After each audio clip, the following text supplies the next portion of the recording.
besties and girly pops, and I mean me and me myself only, because this video is made for self-revision purposes only. You get it? Yes, I'll do it. But anyway, let's talk about viruses and bacterial pathogens, because like I got a final exams coming, and this is something I need to do properly. Oh, right, you've never seen my notes. I don't have any, in case you forgot. For this, we just like combined our slides, right? And we just like colored it up, because I'm still such a child at heart, through and through. God bless. But anyway, so I just like colored it like a bunch of, this is like a system that, you know, my, right now, back then not so much of a doctor, but like right now very much so a doctor, and taught me, is to like systemize my study, okay, and to help me visualize and shit. So I make a key, okay. So for yellow, for everything that I highlight yellow in here is definition, okay. For everything blue is just like information, right. For everything pink that I write is something that I just wrote for, like, it's just gonna help me to remember, you know, like, you know how I like just like make connections and shit. Like, it might not be like accurate, or it might also just be like completely wrong, because, you know, a beautiful chaos. But anyway, so like whenever I hand these notes or like these flashcards out to like my friends, oh, by the way, these are like my teacher slides, right? So whenever I do that, they don't get confused. Like, they don't literally take that. Like, if it helps, then it's good. If it doesn't help, then please don't take it. This is something you shouldn't take. Then we got questions. Now, I'll come to this later, because like at the end of the day, these are like flashcards. So like, okay, you know what? Let's just say it. Okay, so these are like my answers, right? We got definitions, we got information, and we got definition plus information, right? So I just question these up. Get it? So these are like the questions. So the questions are in black color, okay? Then we got the teach inputs. Now, why are there two colors? Because like I ran out. Okay, that's a lie, because like I forgot to take the same color marker the next day. Okay, like whatever. Just bear with me, all right? So these are stuff like that my teacher said during the lecture that I just like pretty much like. Okay, now how did I write these? Okay, this is how I wrote it. Sometimes I don't even know what I'm writing. So in that case, like for example, I just wrote,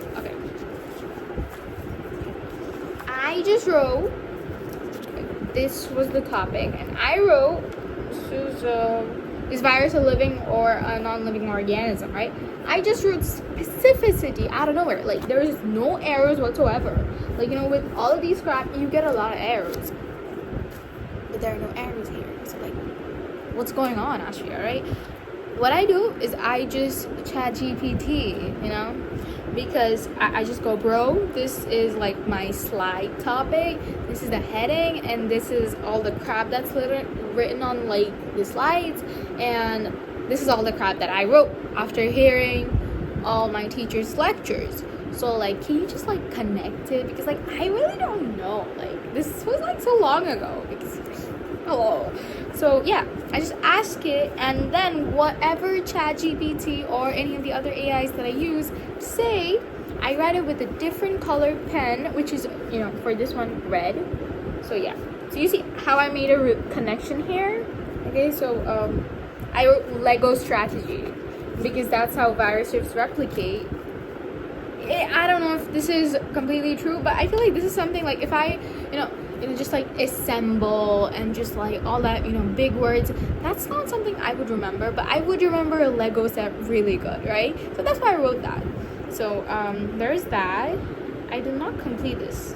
Yeah, that's pretty much it. I always write a key before, because I can't stick to one color. Okay, so then let's talk about viruses. Okay, so I'm just gonna do, how do I study with these? Okay, so you see the ring binder right here. I take it off, and I just like shuffle them up because, like, you know, like I'm in some kind of casino in Las Vegas, right? And then I use something called the traffic light method, right? And that, no, it's not your traffic light method, or, you know, the ones that we heard in YouTube. This is like, I feel like I've seen this somewhere, but, like, you know, this time I kind of want to own it, but whatever. So what I do is that I categorize, like, there's like a red box, a green box, a yellow box, a yellow box, a green box, like, in my mind. Okay, sometimes I'd like use a bookmark to just like attach it somewhere, and then just like put the flashcards there. So like whatever questions I'd get right, like whatever like thing I'd get right, I would like completely right, I would put it in the green. Whatever I get like sort of half done, half right, yellow. If it's like not like right at all, like if I don't get any of the questions right, then it's red. You get it? Like, it depends on like the maximum. If I get all the questions right, however, it will go to the green. But if I don't even get like one question right, it'll go in the yellow. Get it? Okay, so we're not gonna do that because right now I'm kind of scared of doing that. So let's just talk about viruses. So what are viruses? Viruses are obligate intracellular parasites. Now let me break that down for you. What is obligate? Obligate means that it does not have a choice. Okay, that it can't live any other form. Intercellular, or was it intracellular? Hold on, give me a moment. I believe it was intracellular. Okay, intracellular, that means it has to live inside a cell. Okay, so no choice, it has to live inside a cell. And parasite, that it has to depend on the host cell, like someone else, like me or you, we're the same person, to like live on, you know, develop, reproduce, and all that crap. So yeah, it is an obligate intracellular parasite. Okay, and I think I just swallowed my hair. These are very, very small, and we're talking 5 to 300 nanometers, 5 being the tiniest. However, we have our exceptions. Everything in life has exceptions, you know. So the exception being paramyxovirus, which can be up to 14,000 nanometers long. Okay, so they're like very, very tiny. Okay, really tiny. Okay, so these like viruses, they can only have one type of genetic material. And when I say I'm sorry. Let's just go back. Viruses can only have one type of nucleic acid. Okay, that being that they can either have a DNA or an RNA. Like, they can have both. Get it? So this is a very important function. Okay. So I want you to see this diagram. Okay. I know, very not professional. I should have color printed it, but like, dude, that costs like a lot of money. And do I look like I own a lot of money? I haven't washed my hair, bro. Catch on. Okay, so this is a virus, right? This is a capsid. A capsid is it is a protein shell which encloses the nucleic acid, that being either DNA or RNA. Remember, not both, either one of them. Now, what I want you to think of it as like a cell wall, but it's really not a cell wall, because cell walls are made up of cellulose, peptidoglycan, and all that stuff. But this is a protein coat, so this is called capsid. It's got spikes, as you can see. Now, these spikes are what is used for penetration or injection, is when they like penetrate the host cells. So there's that. We got the protein nucleic acid complex. Now, the protein nucleic acid complex is called the nucleocapsid. It's just I want you to imagine. Okay, I don't have a thing and I need to just like speed run through it. Protein nucleic acid capsid. Okay, so capsid being a protein coat. Okay, all remember this. Capsid is a protein coat. Okay, and since it's called nucleocapsid, think of it as nucleic acid combined with protein. So it's a protein nucleic acid complex. Then we've got capsomer. What's a capsomer? Capsomer are protein subunits that constitute in a protein shell capsid. Okay, I want you to think this, okay, as the building units of the capsid.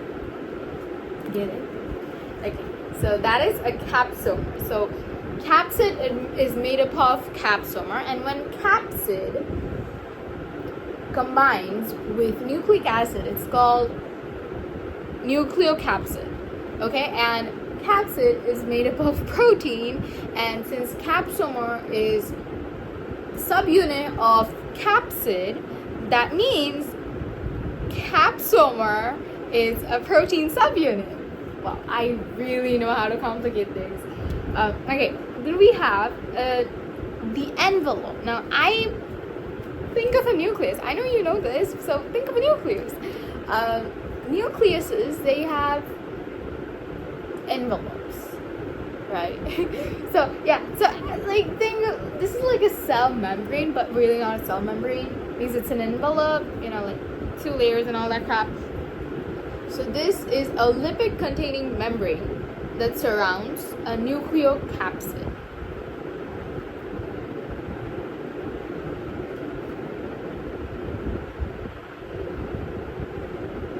Do we know this? Okay, we know this. Okay, so this one contains lipid, the envelope, and it just like surrounds the nucleocapsid. So, okay, it surrounds the nucleocapsid, but it is beneath the capsid. You see in this diagram right here, this is the capsid, this is the envelope. Okay, what the hell? Yeah, same crap. We're just gonna Google that, and you know what? No, we need to see this. Hold on. Adidas. No, not really. But anyway, I found. Do I need to cite stuff here in the video? Okay, so this is from Britannica.com. Okay, do I need to say the article name? Virus summary. Anyway, look at this. Look at this structure. You see that the capsid is the one that is like on the inner thing. Capsid. Does not make sense. And the envelope is enveloping the capsid. Get it? Look at the structure really well. I feel like this is a really good structure compared to the one I was studying. So yeah, love the bacteria clutch here. No, not really. I just wanted to sound smart. Anyway, that is it. And then, who is the very unfortunate person who had to stumble across viruses for the very first time without any clue that, you know? Anyway, so it was my bro, Dmitry Ivanovsky. I hope I'm pronouncing it right. Do not sue me. In 1892, a Russian botanist. Like, even if you didn't say that was Russian, I think I would know that that's Russian name. Anyway, my bro was a botanist, and he was working on like, he was working with like nicotine. Like, bro, are you making like pot or cigarettes? Anyway, so he discovered an agent causing the mosaic tobacco disease, which was like too small to pass through a ceramic filter, right? And he studied filtered plant juices and found they caused healthy plants to become sick. What is the way to remember mosaic tobacco disease? Okay, now he figured that mosaic tobacco disease was like too small to like go through a ceramic filter, right? We know what mosaic is, even if like no one does. I'm sure you do. You grew up around it, bro. Don't even like try to deny this. Mosaic is like those like little ass patterns in like tiles and shit, right? It's like really small. So it was too small. And tobacco, like filter, right? Like filter, like I don't know, lungs is like the filter of our body. So mosaic tobacco was too small to be filtered. There you go, bro. So there's that. And we have my bro Bijern. So he named, although I can't name him properly, he's the one who named the viruses. So viruses were discovered by my bro Dimitri in like 1892, but like my bro Bijurnik. Okay, I'm sorry. For anyone who's named there, I'm sorry I can't pronounce your name. I hope to learn it properly soon. He named the virus in 1897, which was like 5 years after it was discovered. So why did he name it virus? Virus means poison, and it's like a Latin word. So there we go. Now we got our bro Wendell Stanley. He did this in 1935. So let's do the math. 1935 minus 1892. Almost 43 years after. My bro Wendell Stanley crystallized sap from sick tobacco plants. I was right. They were really working with cigarettes. But anyway, they crystallized the sap from sick tobacco plants. And then he discovered that viruses were made of nucleic acid. Were they? They're not made of... I think like nucleic acid is like a component of virus rather than just like... I don't think it's like composed of nucleic acid. It's just a component, right? But anyway, let's talk about the nature of viruses. What are the nature of viruses? So viruses, there are 3 points here. We will go through all 3. Viruses depend on living cells for growth and replication, number 1. Number 2, virus particles break down and release their genomes inside cell. Point 3, virus genomes are either RNA or DNA, but not both. We talked about the last one. So apart from the last one, I'll be discussing 1 and 2. There's like no reasoning given why like they don't contain both. I'm guessing it's because of the size and shit. But no, I mean it is a valid question. You know what? I will Google that later. So viruses depend on living cells for growth and replication. Why? In simple words, that viruses require a host cell for, like growing up and just like... So why? It's because viruses lack certain things that we have, sucks to be you, boo, that we lack, that are like basic elements required for growth and replication. That being said, is enzyme systems. Now, they literally, like my slide literally says enzyme system like twice. Let's talk about enzyme systems. Now, enzyme systems that produce basic chemicals or like building blocks of life. For example, nucleic acid, protein, carbs, fat, amino acid. Why did I say protein? That's amino acid. Okay, just shut up, Ashria. Okay, Then we also got another kind of enzyme systems which generate energy, aka ATP, adenosine triphosphate on your face. Then we got, what else do virus have? So we got enzyme systems, okay, two kinds, which is, with the kind that like makes the building blocks, like the kinds that make the stuff that we need, like that are like the building blocks. The other kind which like generate the energy. And then we got the third ones, which are ribosomes, transfer RNAs, and any enzymatic machinery that directs protein synthesis. Okay, so I don't want to keep it here while I talk. Get a tape or something. Okay, so why? Okay, so why are like ribosomes or like tRNA, why are they important? Because they work in protein synthesis. Now, as far as I'm pretty sure you remember, in protein synthesis, in DNA replication, we got transcription, translation. Translation is the one which does protein synthesis, where like the mRNA from the nucleus that comes to like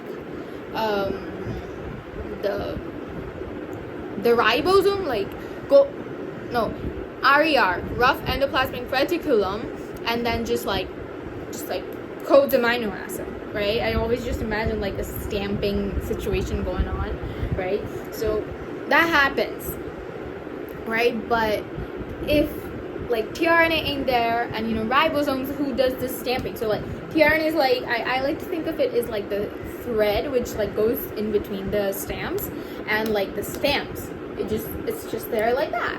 So imagine both of them aren't there. How are you gonna make proteins, bro? Like, sucks to be you, dude. I want to name this virus. You're called virus from now on.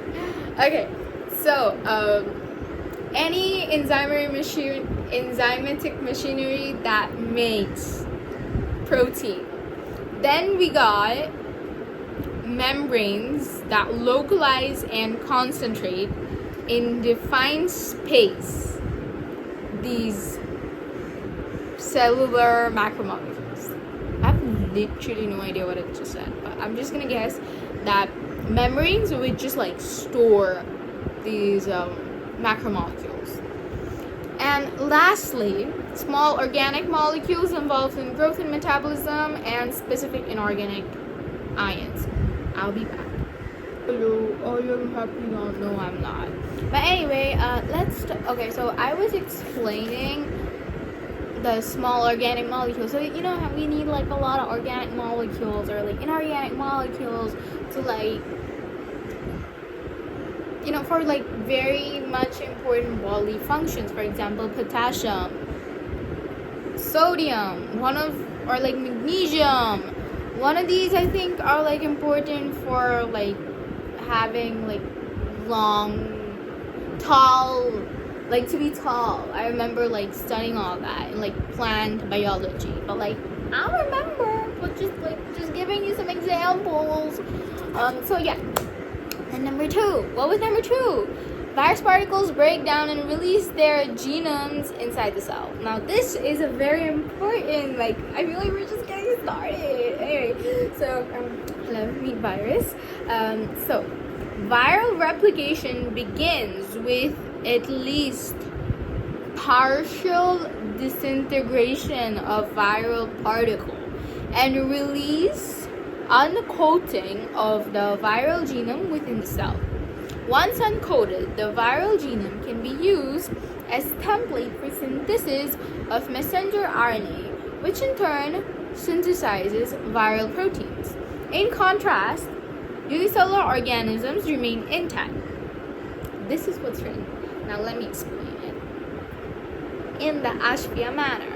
Now, viral replication, okay, so what happens during binary fission or like any sort of cell division, right? One cell and we just go 2 cell, right? Like there's nothing else.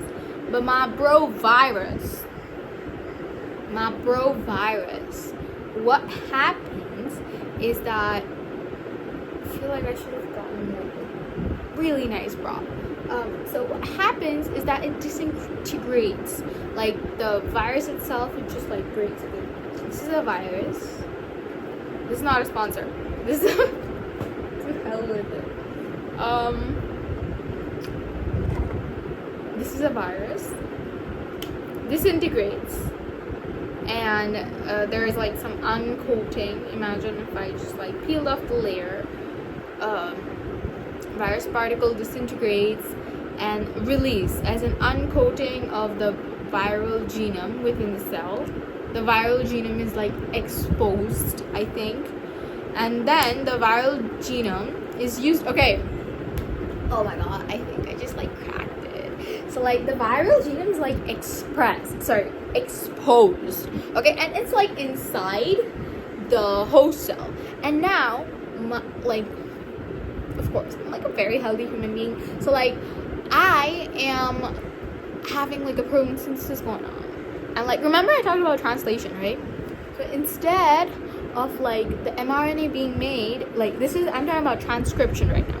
So instead of the mRNA being made, like using one of my own DNAs as like transcription, the virus, it hijacks the system, aka it hacks my internal computer, okay? And instead of my computer getting my job done, it's getting the virus's job done.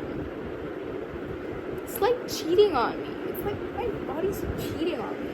Anyways, and then it ends up synthesizing viral proteins instead of like my own. Like, girl, don't be with that man. Do not. Okay? Like, if you cannot differentiate between me and some other girls, of course she's gorgeous, but anyway, if you cannot differentiate between us, then maybe you don't deserve any of us. The virus and I were besties now. Anyway, so what was the last line? It said that in contrast, unicellular organisms remain intact. I was like super confused with that sentence because like, what do you mean remain intact? Right? So I was like, do viruses like not inject unicellular organisms? But then I GPT'd it because of course I did. Right? It said that apparently no, unicellular organisms are also attacked by viruses. Dumb me. But anyway, what did this like sentence like stand for? The sentence stood for that, like unicellular organisms, they're like still like this and they just, right? But viruses, they have to just like, and to disintegrate. Get it? Like okay, so that was a very great example given up by ChatGPT. It is that thing of like a photocopy machine, like how it just like, right? That is unicellular organism. However, for viral, it's more of a Lego set. Right? Makes sense. I know it does. Even if it doesn't, it does. And number 3 was virus genome are either RNA or DNA. So,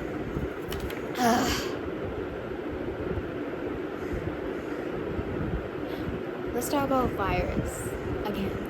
Okay, so are you a living organism or a non-living organism? It has both the characteristics.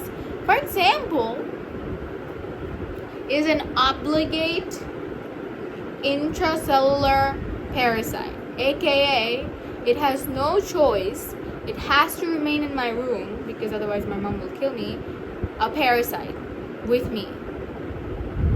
If it's here without me in this room, my mom will keep it in my wardrobe where it'll suffocate. But anyway, so it is also living, like it has living as well as non-living like characteristics. So what are the living characteristics, you might ask? They reproduce at a fantastic rate. Now, since they go by like the Lego strategy, like, you know, just like disintegrate and just like replication, like part by part.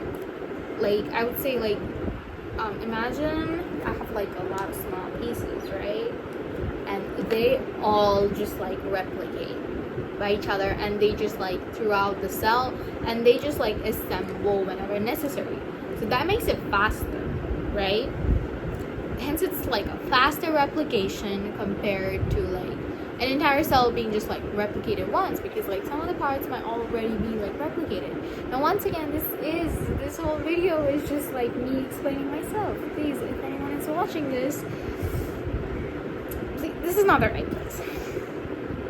I might be giving out like really wrong information. It's just for the help of me remembering it. So yeah, these are infectious agents. Okay, so these are like really fast.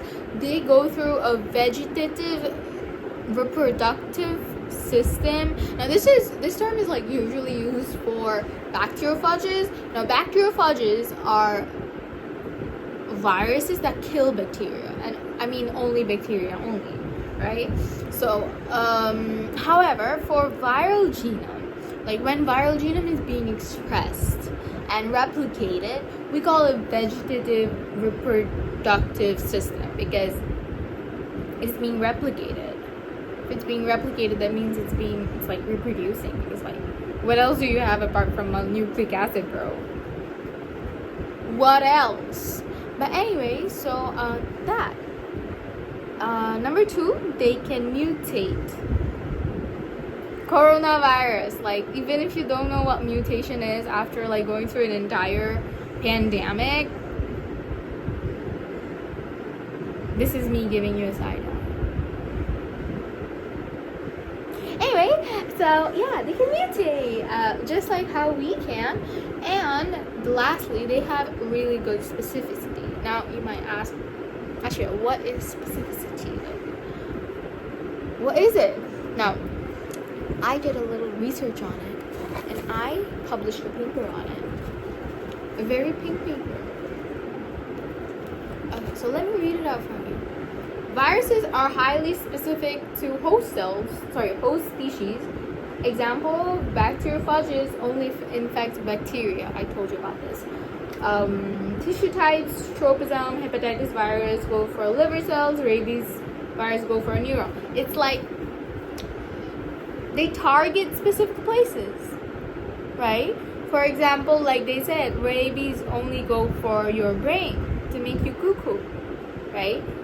On the other hand, hepatitis, it goes for your liver. To this day, I don't even know what like hepatitis does, and I need to search it out. Then we have specificity is determined by viral surface proteins fitting exactly with the host cell receptors like molecular lock and key. Makes sense. It has to. If it doesn't, shut up. Okay, then we have, this is one of the living traits of, these are all the living traits that we were taught. Okay, now for the non-living characteristics. Yeah, I'm getting like really tired. I'm gonna stop after non-living characteristics. We talked about size. All right, one thing about viruses is like it's like so small, you can only view it from an electron microscope. Now the thing about electron microscope is like it has to be like really small, you know, because of the electron, and because it has to be in an electron microscope. And if you know that, you know, only dead things are viewed by electron microscope, so it is one of the things that are like that like give you the idea that yes, virus also does have non-living characteristics. And why can we only view non-living matter in electron microscope? It is because like it has to be in what was the word for it? Like in a space-like condition. I forgot, like the no oxygen thing. Oh my god, I miss physics. The no oxygen, the no air, in in vacuum. Why does it have to be in a vacuum? So remember electrons? Electrons are like so small that it just like collides with like air molecules, and you know, if it does collide with air molecules, it might just like deteriorate. Like it's supposed to go in straight line, like according to like my knowledge, it's supposed to go to straight line and just like knock one of the things off, and then, you know, boom, we see it, and then, you know, we get the whole image. Like we make it from like our computer, but you know, you get it. But if, you know, there are air molecules present inside the thing, the air molecules might knock out the electrons, and if that happens, then, well, you know, the electron won't aim the same, right? And it won't aim accurately, so the things have to be dead. Get it? Now this is still, I feel like this is still under research, because it should be, because if you're gonna put the thing inside an electron microscope, you can't really understand if it's alive or not. What if it's like dead? That's why that like they put it inside the electron microscope, or like they made it dead and then they put it on an electron microscope. So there, that is there. Okay, so what are the other things? So that point was like me to me, okay? That's not written here. So what are the non-living characteristics of viruses? They are acellular. They contain no cytoplasm or like cellular organelles. That means no mitochondria, no Golgi apparatus, no ribosome, like we said, all that stuff. No nucleus, just like a DNA, just like hanging around. So okay, so if they don't have a cytoplasm, where do they hang out? I'm very curious about this. No, I'm not. I'm just gonna sleep fine. I'm not gonna wake up or like not be able to sleep just because I don't have this answer. I have ADHD and this still happens. But anyway, they carry out no metabolism on their own, because yes, you have no organelles. It's like a pick-me girl. You are a pick-me girl. Okay, so they can't exist outside the cell. They're very dormant because they have no metabolism whatsoever, and like, so no metabolism also means they don't have to poop. So no byproduct unless they're in a host cell. Wow, like, and if they're not in a host cell, they're actually considered chemicals. So this is what it says. Viruses are chemicals, and by themselves they cannot reproduce and must replicate using a host cell's metabolic machinery. Like I said, they hack our system to get the job done. Why? It kind of sounds like a big maker thing. I'm sorry. So viruses are not living organisms. After that, I just like randomly wrote that the most dangerous step of viral replication is mutation, because it's very hard to control. I'm gonna come back to that later. Some of the steps of viral replication, we're gonna talk about it in another video because I don't feel like talking. So, host cell replication and assembly, I don't know. The sizes of virus, they really depends on the host cells. So, okay, there are 3 kinds of shapes that a virus can have, but the shapes of the virus, they depend on the capsid. Now, if you remember, capsid is the viral cell wall. Not a cell wall, but it's a protein coat. Remember? Okay, so they depend on it. Now, capsids are made up of identical subunits. So there are only 3 kinds of symmetry that is found: polyhedral, helical, and icosahedral. Okay? Another thing, different strains of virus is different shape. Period. So polyhedral itself has 3 more categories, 3 more symmetries. Now, polyhedral has tetrahedron, cube, and oh, I'm so sorry. Okay, so the first symmetry was polyhedral, helical, and complex. So sorry. And polyhedral has 3 other kinds of symmetry, which is tetrahedron, cubic, icosahedron. Okay, we know tetrahedron as in like 4 things, so it's got 4 identical polygons, which are like triangular. So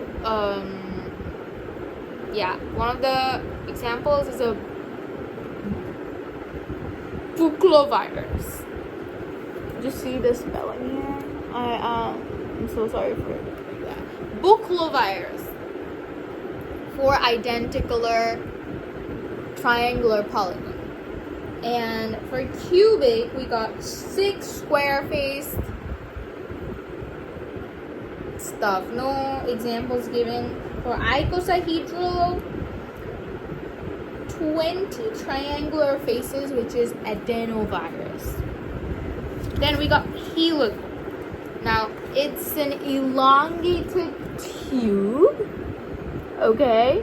And the helical, it extends